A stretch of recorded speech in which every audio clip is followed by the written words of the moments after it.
Hello students, मैं electrical devices में, rotatory machines में, ट्रांसफार्मर में, इन सारे डिवाइसेस में जो इलेक्ट्रिकल और मैग्नेटिक फील्ड से रिलेटेड फिनोमेना होते हैं, जैसे हिस्टेरेसिस, मैग्नेटाइजेशन, डीमैग्नेटाइजेशन और साथ में एडी करंट्स, ये सारे फिनोमेना आज इस वीडियो के थ्रू समझाने वाली हूँ। मैं अनुप्रीता मिश्रा। चलिए शुरू करते हैं अब इसे समझना कि ये क्या है एक्चुअली।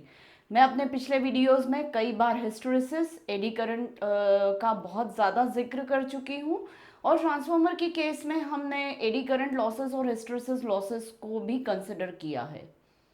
सबसे पहले मैं हिस्टेरेसिस फिनोमेना को समझा देती हूँ और उसी में मैं मैग्नेटाइजेशन और डीमैग्नेटाइजेशन फिनोमेना को भी समझा दूंगी।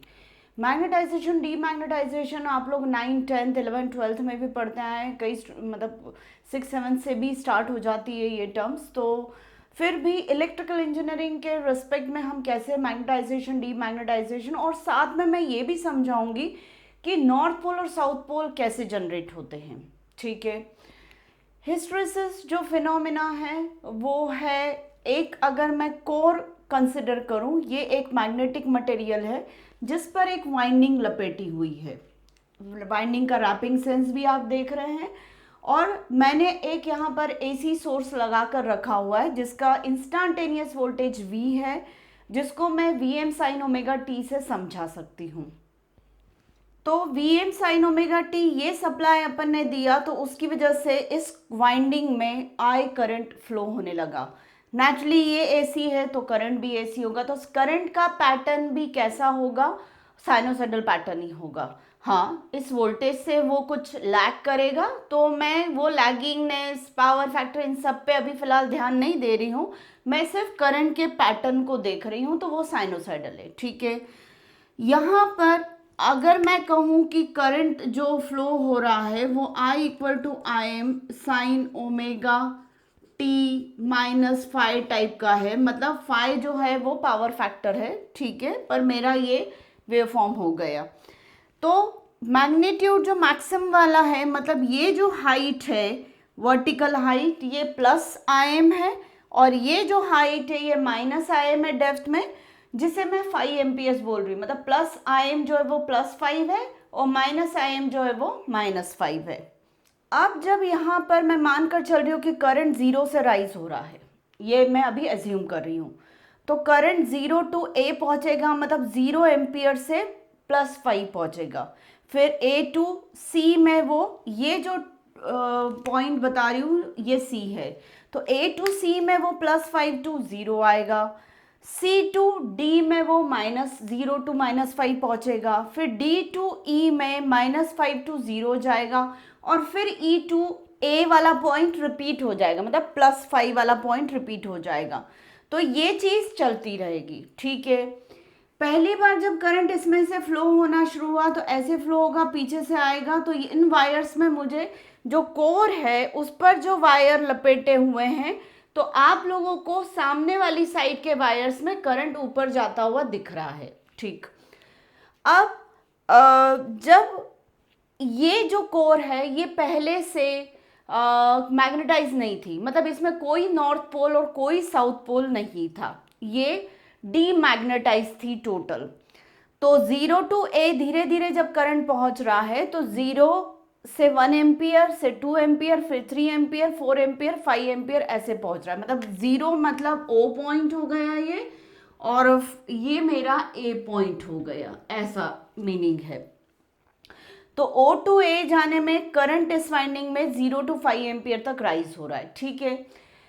जब भी किसी करंट कैरिंग कंडक्टर से करंट बहता है तो उसके चारों तरफ मैग्नेटिक फील्ड प्रोड्यूस होती है, मतलब मैग्नेटिक फ्लक्स लाइंस प्रोड्यूस होती है। ठीक है। मैंने आप लोग को ट्रांसफार्मर के केस में, जिसका मैंने लिंक दे दिया ट्रांसफार्मर एक्शन में, मैंने आप लोग को समझाया था कि अगर एक स्ट्रेट कंडक्टर है और उसमें से सपोज ये एक स्ट्रेट कंडक्टर है, इसमें से करंट I बह रहा है, डीसी करंट, तो राइट हैंड थंब रूल से मैं करंट की डायरेक्शन में थंब को रखूंगी, तो ऐसा मैं थंब रखूंगी और कंडक्टर को होल्ड करूंगी। कंडक्टर को जब मैंने होल्ड किया तो मेरी फिंगर्स जो है वो फ्लक्स, मैग्नेटिक फ्लक्स के रैपिंग को बता रही है, मतलब मैग्नेटिक फ्लक्स की डायरेक्शन को बता रही है, जो कि मुझे कैसी दिख रही है, ऐसी। ऐसी दिख रही है, मतलब ऐसे ऐसे ऐसी दिख रही है। ये थंब हो गया करंट की डायरेक्शन में राइट हैंड से, और थंब मैंने रखा है करंट की डायरेक्शन में, और मेरी फिंगर्स जो है वो फ्लक्स डेवलपमेंट की डायरेक्शन को दिखा है। तो ये फ्लक्स ऐसे ऐसे ऐसे लूप सारे फ्लक्स के डेवलप हो रहे हैं। अब अगर कंडक्टर खुद ही स्पाइरल है, मतलब कंडक्टर स्ट्रेट नहीं है, अब कैसा है अपने पास, कंडक्टर स्पाइरल है, तो उस केस में राइट हैंड थंब रूल में जो कंसिडरेशन होता है वो ऑल्टर हो जाता है। थंब जो डायरेक्शन देने लगता है वो फ्लक्स की देने लगता है, और फिंगर्स जो है वो करंट की डायरेक्शन देने लगते हैं। तो अब मुझे इसका रैपिंग सेंस वायर का ऐसे दिख रहा है, तो मैं फिंगर्स को ऐसे रखूंगी और इस कोर को होल्ड करने की कोशिश करूंगी। कोर ये है तो मैं वायर को ऐसे होल्ड कर रही हूँ, सॉरी कोर को मैं ऐसे होल्ड कर रही हूँ, तो मेरी फिंगर्स वायर के अलोंग है, और करंट की डायरेक्शन किस तरफ है, ऊपर की तरफ, तो टूवर्ड्स द नेल्स, नाखूनों की तरफ करंट की डायरेक्शन रहेगी। तो इस तरीके से मैं होल्ड कर रही हूँ कंडक्टर कोर को जिस पर वायर लपेटा हुआ है। तो मेरा थंब किस तरफ है, राइट साइड में है, मेरे राइट साइड में है। तो थंब इस तरफ है, मतलब फ्लक्स लाइंस कैसे डेवलप होगी, फ्लक्स लाइंस ऐसे डेवलप होंगी।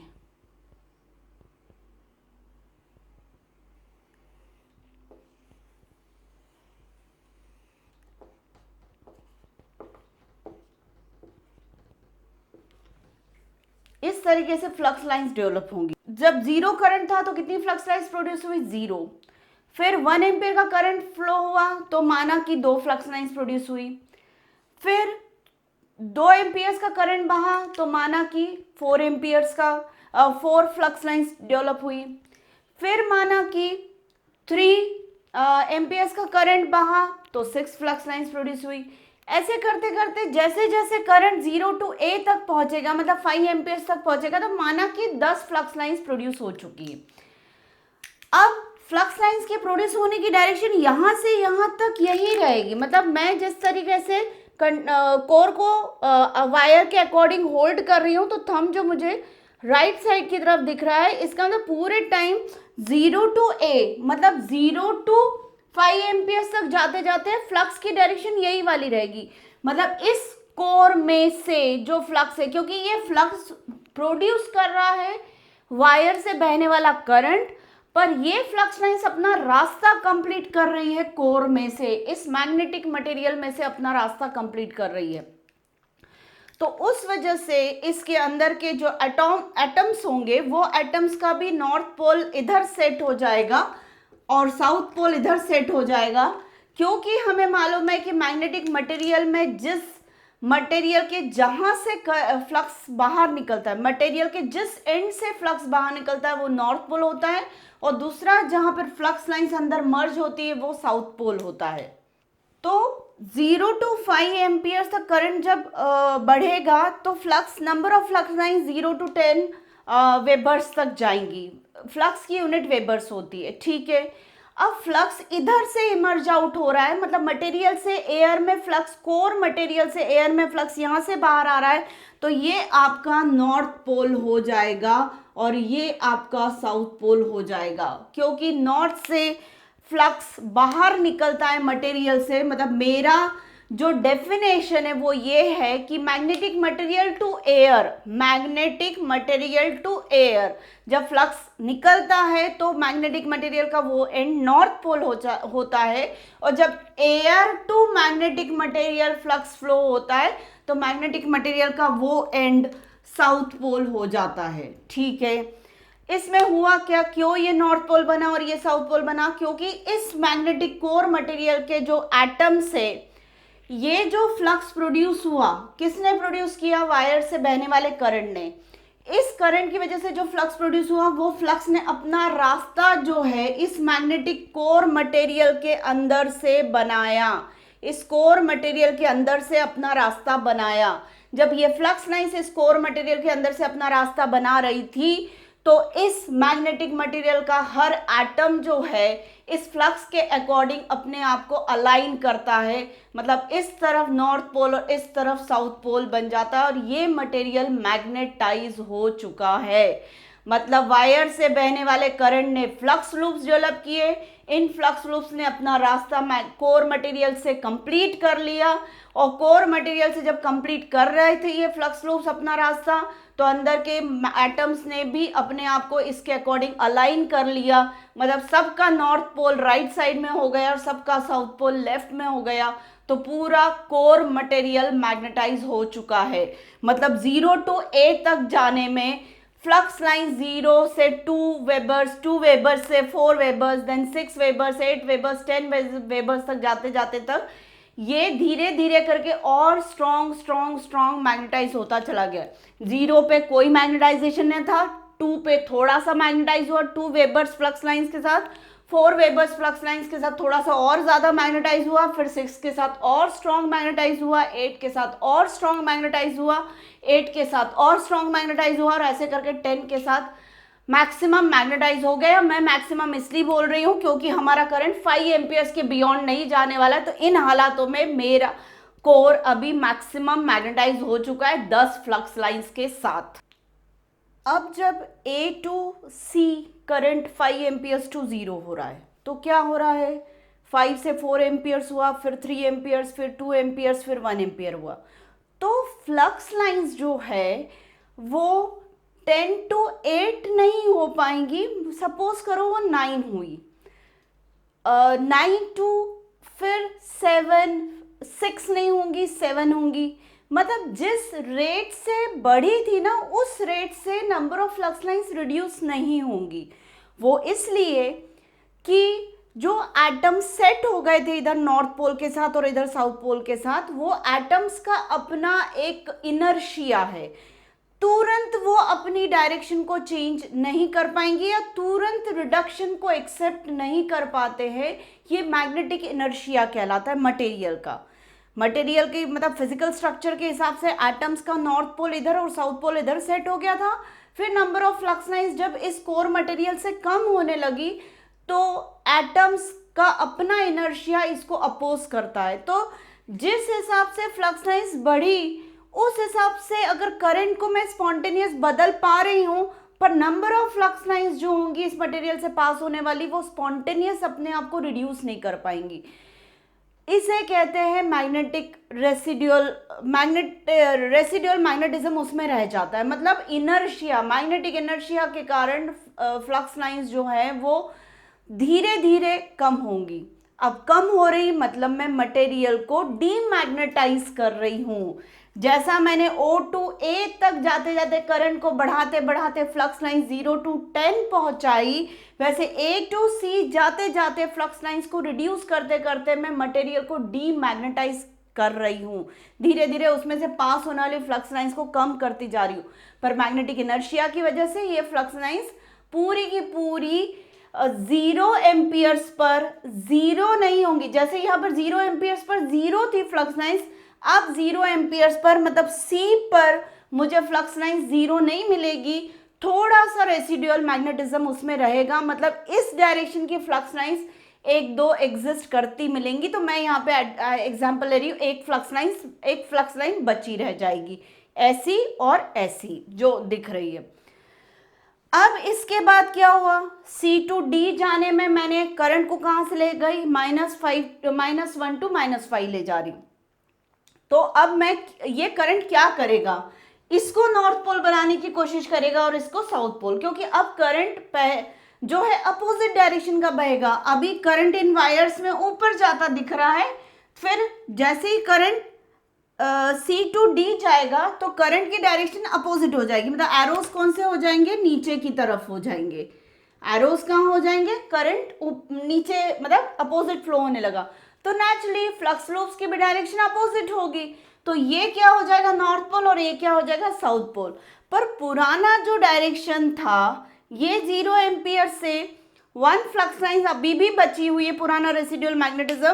तो जब करंट 0 एम्पियर से -1 एम्पियर्स हुआ अपोजिट डायरेक्शन का, तब जाके ये टोटली डीमैग्नेटाइज हो पाया, मतलब इसको जिस रेट से मैंने इसको मैग्नेटाइज किया था कोर मटेरियल को, उस रेट से मैं डीमैग्नेटाइज नहीं कर पाई, इसको थोड़ा सा और अपोजिट डायरेक्शन का मुझे करंट -1 एम्पियर का देना पड़ा, तब जाके ये मैग्नेटिज्म इसका पूरा खत्म हुआ और ये डीमैग्नेटाइज हुआ। अब -2 to -5 एम्पियर तक, मतलब यहाँ से लेकर यहाँ तक जब ये पहुंचेगा तो फिर ये अपोजिट डायरेक्शन का फ्लक्स लूप्स जनरेट करेगा, और वो अपोजिट डायरेक्शन के फ्लक्स लूप्स की वजह से ये नॉर्थ पोल बन जाएगा और ये साउथ पोल बनेगा। और जैसे जैसे अपोजिट डायरेक्शन का करंट बढ़ता चला जाएगा -5 एम्पियर्स तक, वैसे वैसे अपोजिट डायरेक्शन की फ्लक्स लाइंस भी बढ़ती चली जाएंगी, पर इस बार बढ़ रही है माना कि -3 से -9 तक। मुझे लगता है सारे के सारे फिनोमिना एक बार में कंसिडर नहीं हो पाएंगे, तो हो सकता है मैं पार्ट 2 पर जाऊं इस पर्टिकुलर वीडियो में। पार्ट 1 में मैं हिस्टेरिसिस और मैग्नेटाइजेशन डीमैग्नेटाइजेशन पूरा समझा देती हूँ, और सैचुरेशन और एडी करंट लॉसेस में पार्ट 2 में ले लूँगी। तो अब ये यहाँ से यहाँ तक मैग्नेटाइज हुआ और यहाँ से यहाँ तक C' तक ये डीमैग्नेटाइज हुआ, फिर C' टू D' में ये फिर से अपोजिट डायरेक्शन का मैग्नेटाइज हुआ। इस तरीके से मतलब 0 to A magnetization, A to C' demagnetization और C' to D opposite direction का मैग्नेटाइजेशन। तो नेचुरली D to E' जो होगा वो अपोजिट डायरेक्शन का जो मैग्नेटाइजेशन हुआ तो उसका डीमैग्नेटाइजेशन होगा। ठीक है, अब मैं इस चीज को इस प्लॉट के थ्रू समझती हूँ, पर इस प्लॉट को समझाने से पहले मैं आप लोगों को बता दूं कि H जो होता है वो मैग्नेटिक फील्ड इंटेंसिटी होता है, मतलब मैग्नेटिक फील्ड की जो स्ट्रेंथ होती है वो H होती है, और B जो होता है वो मैग्नेटिक फ्लक्स डेंसिटी होता है। मैग्नेटिक फ्लक्स डेंसिटी को मतलब flux is equal to B upon A, मतलब सॉरी यहाँ मैं गलत लिख रही हूँ, ये होगा, इससे पहले के वीडियो में यहाँ मैंने phi equal to B by A लिखा था, वो गड़बड़ लिखा था, B equal to phi upon A है, ये कंफर्म है। इस प्लॉट के बारे में मैं आप लोगों को समझा देती हूँ। तो पहले मैं बता रही हूँ H magnetic field intensity. Magnetic field intensity मतलब मैग्नेटिक फील्ड स्ट्रेंथ होती है। तो नेचुरली जब कम नंबर ऑफ फ्लक्स लाइंस पास हो रही थी कोर से तो मैग्नेटिक फील्ड स्ट्रेंथ कम थी, जैसे जैसे ज़्यादा maximum number of flux lines pass होने लगी तो फील्ड स्ट्रेंथ सबसे हाईएस्ट थी, फिर धीरे धीरे फिर कम हुई, फिर फील्ड स्ट्रेंथ धीरे धीरे बढ़ी, ऐसा हुआ। पर साथ में B जो है फ्लक्स डेंसिटी, जो कि number of flux lines divided by area होता है। अब इस कोर मटेरियल का अगर क्रॉस सेक्शन जो है वो 1 यूनिट स्क्वायर है, तो number of flux lines divided by area 2/1, 4/1, 6/1, 8/1, 10/1, ऐसे करते करते फ्लक्स डेंसिटी, इस कोर के अंदर पास होने वाले नंबर ऑफ फ्लक्स लाइंस की डेंसिटी, फ्लक्स लाइंस की डेंसिटी भी धीरे धीरे बढ़ती चली गई। तो B is equal to phi upon A है, और H is equal to NI। ऐसा इसलिए, ये मैंने ट्रांसफार्मर के केस में भी बताया था कि ये आपका MMF होता है, this is your magnetomotive force. Magnetic field strength ही क्या कहलाती है, मैग्नेटोमोटिव फोर्स कहलाती है। तो number of turns into current, अगर ये नंबर ऑफ टर्न्स n है तो n इनटू करंट ये आपको MMF देता है, और MMF ही क्या होती है, मैग्नेटिक फील्ड स्ट्रेंथ होती है। तो करंट वायर से बहा, नंबर ऑफ टर्न से मल्टीप्लाई होने के बाद ये MMF बना, मतलब H बना, H की वजह से क्या प्रोड्यूस हुआ, फ्लक्स प्रोड्यूस हुआ, और फ्लक्स की वजह से क्या प्रोड्यूस हुआ, फ्लक्स डेंसिटी प्रोड्यूस हुई। ये सीक्वेंस होता है एक के बाद एक होने का। करंट बहा, हमने पहले करंट बहाया, कितने नंबर ऑफ टर्न से n, तो n इंटू आई H बन गया। H की वजह से क्या प्रोड्यूस हुआ, MMF की वजह से फ्लक्स, क्योंकि ये मैग्नेटोमोटिव फोर्स है तो फ्लक्स प्रोड्यूस हुआ, और फ्लक्स की वजह से क्या फ्लो हुआ, क्या डेवलप हुआ, flux density B।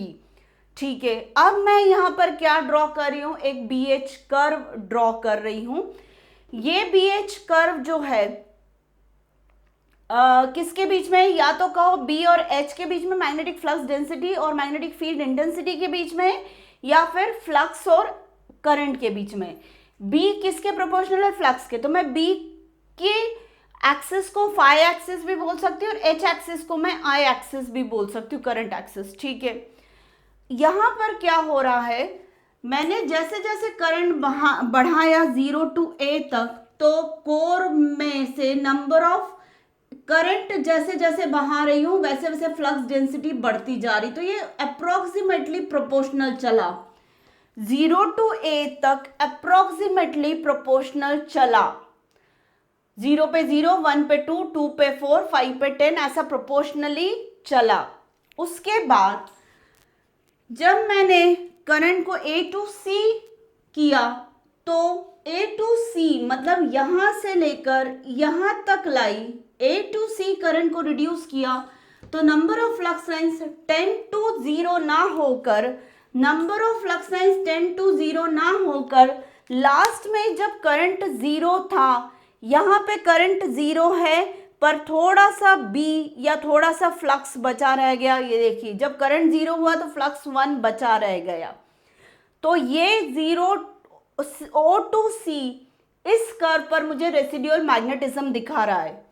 Residual magnetism पूरा डीमैग्नेटाइज करने की कोशिश की करंट को 0 करके, पर मटेरियल डीमैग्नेटाइज नहीं हुआ, कुछ फ्लक्स लाइंस उसमें रह गई जो मैंने एग्जाम्पल में 1 बताई। और यहाँ पे कर्व पे मैं कितनी बता रही हूँ, 0 to C ये फ्लक्स डेंसिटी रिमेनिंग है। फ्लक्स डेंसिटी कितना होता है, 5/A। उसके बाद जब मैंने करंट को और थोड़ा निगेटिव की तरफ ले गई, कहाँ ले गई, -1 एम्पियर, तब -1 एम्पियर मतलब ये -1 एम्पियर है, क्योंकि करंट का अगर ये पॉजिटिव साइड है तो ये -I या -H और -I है। तो मैंने कितना करंट ले लिया यहाँ पर, -1 करंट ले लिया, तब जाके B कितना हुआ या फ्लक्स कितना हुआ, 0। अब यहाँ पर देखो, यहाँ पे करंट की वैल्यू -1 है और B की वैल्यू कितनी हो गई, 0। फिर C' से D तक, मतलब C' से D तक, C' से D तक जब करंट को -1 एम्पियर टू -5 एम्पियर ले गए, तब ये अपोजिट डायरेक्शन का मैग्नेटाइजेशन हो गया कोर का, मतलब ये नॉर्थ पोल बन गया और ये साउथ पोल बन गया। इसलिए मैंने यहाँ पर इस वाले को N बोल रही हूँ, इस वाले साइड को S बोल रही हूँ, तो यहाँ से उल्टा हो चुका है, ये S बन चुका है, ये N बन चुका है, इसलिए सीक्वेंस मैंने NS to SN कर दिया है। आप लोग रिलेट कर सकते हैं। C' to D गया तो फिर से क्या हुआ, अपोजिट डायरेक्शन का मैग्नेटाइजेशन हो गया, तो मैक्सिमम कितना पहुंचा, -9। फिर D to E' जाने में, D to E जाने में फिर टोटल 0 फ्लक्स नहीं हो पाया। D -5 to 0 amperes, -5 amperes to 0 amperes होने में पूरा का पूरा डीमैग्नेटाइजेशन नहीं हुआ, थोड़ा सा रेसिडुअल मैग्नेटिज्म बच गया अपोजिट डायरेक्शन का। फिर जब E to E' गए, मतलब +1 एम्पियर तक गए, तब ये वाले +1 एम्पियर तक गए, तब पूरा रेसिडुअल मैग्नेटिज्म अपोजिट डायरेक्शन का 0 हुआ। जब E to E' गए, थोड़ा सा अपोजिट डायरेक्शन का +1 करंट बहाया, तब रेसिडुअल मैग्नेटिज्म 0 हुआ। कितना करंट बहाया, 1 एम्पियर का। ये कॉलम और इसके नीचे मैं टेबल और एक्सटेंड कर सकती थी, पर मैंने यहाँ से लेकर यहाँ तक ही टेबल समझाया है, यहाँ से लेकर यहाँ तक आप रिलेट कर सकते हैं। फिर E' के बाद मैंने करंट को और कितना बढ़ाया, +5 एम्पियर तक, तो वापस ये जाकर मीट आउट हो गया A पॉइंट पर। इस तरीके से ये जो लूप कंप्लीट हुआ है, ये कहलाता है हिस्टैरिसीस लूप। अलग अलग मैग्नेटिक मटेरियल का जो हिस्टैरिसीस लूप होता है, उसका एरिया मतलब थिन या थिक ऐसा हो सकता है। हिस्टैरिसीस लूप मतलब ज़्यादा एरिया BH कर्व पे कवर कर रहा हो या स्मॉल एरिया BH कर्व पे कवर कर रहा हो। जिसका एरिया ज़्यादा होता है उसमें रेसिडुअल मैग्नेटिज्म ज़्यादा बचा रहता है, मतलब उसमें इनर्शिया, मैग्नेटिक इनर्शिया ज़्यादा होता है। और ये जो एरिया है, ये पूरा जो एरिया है, ये हीट लॉस को रिलेट करता है।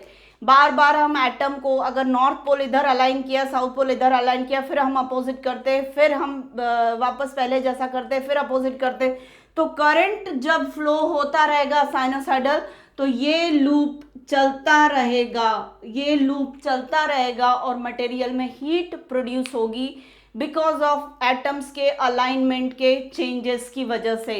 तो ये जो हीट है, ये लॉस है।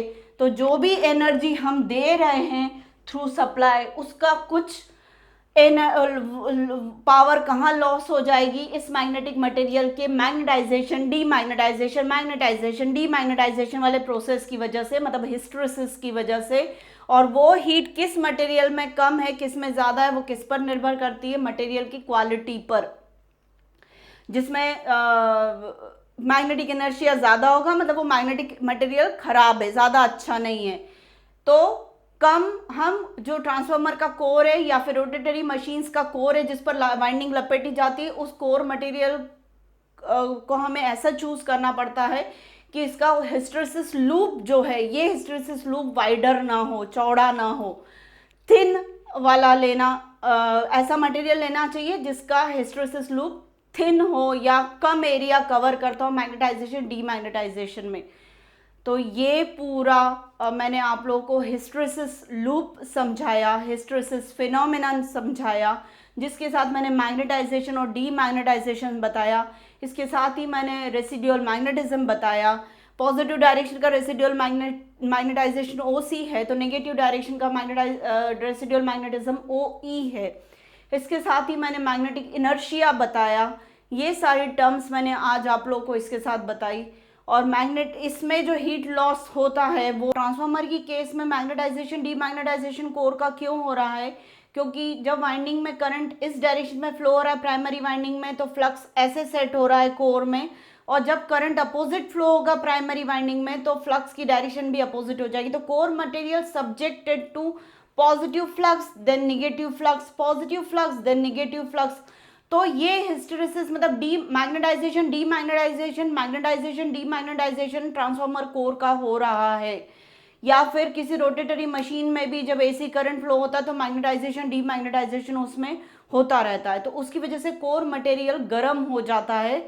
ये अभी मैंने बताया एटम के अलाइनमेंट्स के वेरिएशन चेंज की वजह से, फटाफट चेंज होने की वजह से हीट लॉस हो रहा है। तो कितनी हीट लॉस होती है, तो PH फॉर हिस्टेरेसिस है, KH हिस्टेरेसिस प्रोपोर्शनलिटी कांस्टेंट हो गया, F फ्रीक्वेंसी हो गई। फ्रीक्वेंसीज नहीं कि फ्रीक्वेंसी कितनी है, अगर ये 50 हर्ट्ज की है तो हीट लॉस मतलब ज़्यादा, जितनी ज़्यादा फ्रीक्वेंसी होगी हीट लॉस उतना ज़्यादा होगा, क्योंकि जो ऑल्ट्रेशन है डायरेक्शन का वो फास्ट होगा। तो फ्रीक्वेंसी के प्रोपोर्शनल होता है, magnetic maximum magnetic flux density के टू द पावर x के प्रोपोर्शनल होता है। तो ये पूरा हिस्टेरेसिस फिनोमेना है जिसमें मैंने मैग्नेटाइजेशन डीमैग्नेटाइजेशन पूरा समझाया। आशा करती हूँ आप लोगों को समझ में आया होगा हिस्टेरेसिस फिनोमेना, और ये लॉस कैसे डेवलप करता है, हीट लॉस, वो भी मैंने आप लोगों को समझाया। ये हम पढ़ते आते हैं 9-10 से, पर एक्चुअली फिजिकल इंटरप्रिटेशन के साथ हम इंजीनियरिंग में समझ पा रहे हैं कि ये एक्चुअली कहाँ इफेक्ट डाल रहा है, कैसे अफेक्ट कर रहा है पावर सप्लाई से आने वाली पावर का के पोर्शन को लॉस की तरफ। तो ये सारी चीज़ें मैंने आज आप लोगों को समझाई है। उम्मीद है आप लोगों को मेरा पढ़ाया हुआ समझ में आ रहा होगा, और प्लीज़ आप मैक्सिमम इससे फ़ायदा उठाने की कोशिश करिए। ये ना सिर्फ आप लोगों को इंजीनियरिंग की जो एग्ज़ाम्स है, आपकी ग्रेजुएशन सेमेस्टर की एग्ज़ाम्स, उसमें मदद करेगा, बल्कि ये सारा कंटेंट इन जनरल आपको जॉब लगने तक, जब तक आपको टेक्निकल इंटरव्यूज़ देने हैं वहाँ तक मेरा ये कंटेंट आपको सपोर्ट करेगा। तो जब आपको बेसिक कॉन्सेप्ट्स की रिक्वायरमेंट है तो बहुत ही बेसिक के साथ मैं समझाने की कोशिश कर रही हूँ, तो आप इससे मैक्सिमम फ़ायदा उठाइए और उठाते रहिए ताकि कॉन्सेप्ट्स आपके क्लियर रहेंगे। प्लीज़ मेरे चैनल को लाइक शेयर और सब्सक्राइब करिए। Thank you.